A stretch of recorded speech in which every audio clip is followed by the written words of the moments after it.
This is an E. Howard number 2. It was put in place in 1905. The train depot originally had a Seth Thomas, but it was lost to a fire just before 1905. And when they replaced it with the E. Howard number 2. The sales logs for E. Howard that you can find online indicated that they bought 2 at the same time. And we speculated that the other one might be for Nashville, since this was the Louisville and the Nashville Railroad.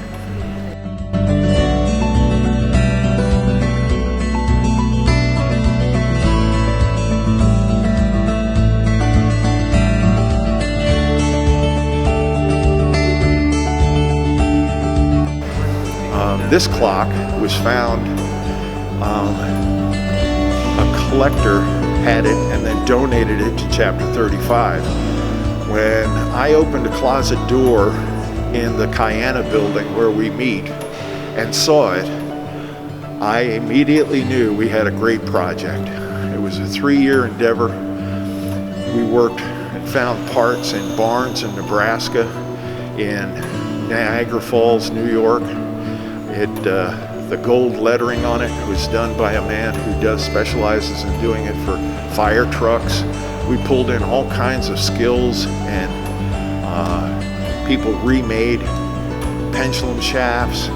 The research was done on it, and as a chapter, we presented it to TARC, who now occupy this building, and told them that this is a clock that belongs in this building.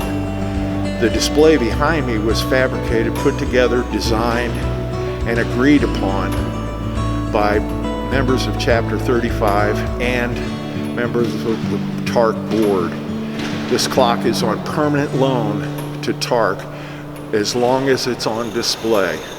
So we're very excited about it, and we provide the maintenance twice a year to make sure that it stays running, and it is a reliable timepiece.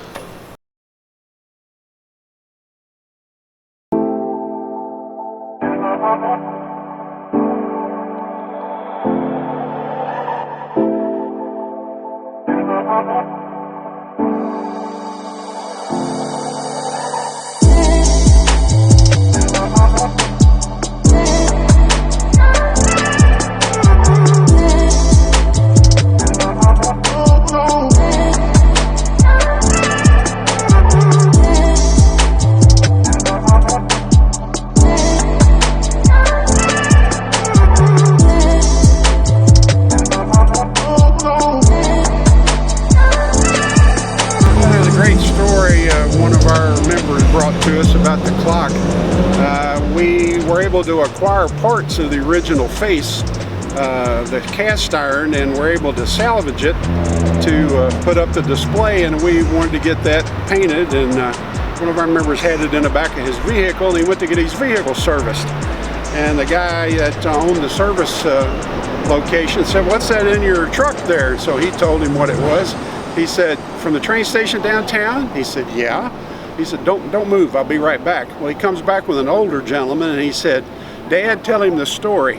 And he said, "Well, my brother and I shipped out the same day during World War II, and we left through the L&N train depot, and we were standing under that clock, and my brother starts the goodbyes like we're never going to see each other again." He said, "Don't do that." He said, "We'll meet right back here under this clock when we both get back."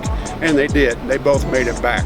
So and he was just thrilled to death that he had some part of restoring this clock and replacing it where it belongs instead of stuck in a storage room somewhere. So I just always thought that was one of the best stories about the clock. A lot of people have a lot of memories of Union Station, and we often hear different stories that people relate.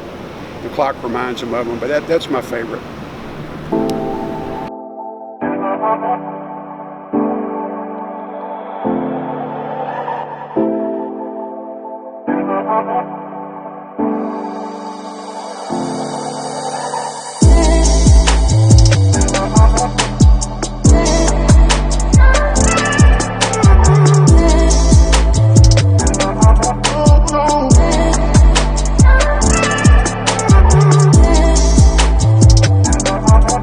When we we started doing this project, we started collecting stories from all kinds of people, from where we were working on it at the Cayena Clubhouse to when we were working in the construction site when they were building the display. A lady came in and told us that the face of the clock that faced the west end was never on time. Now that it's electrified and run by 4 individual electrical units, I just want to see if any of the faces match or tell the right time. The answer is no. Our clock keeps time within 3 minutes a week, so we're thankful for everybody who worked on the project.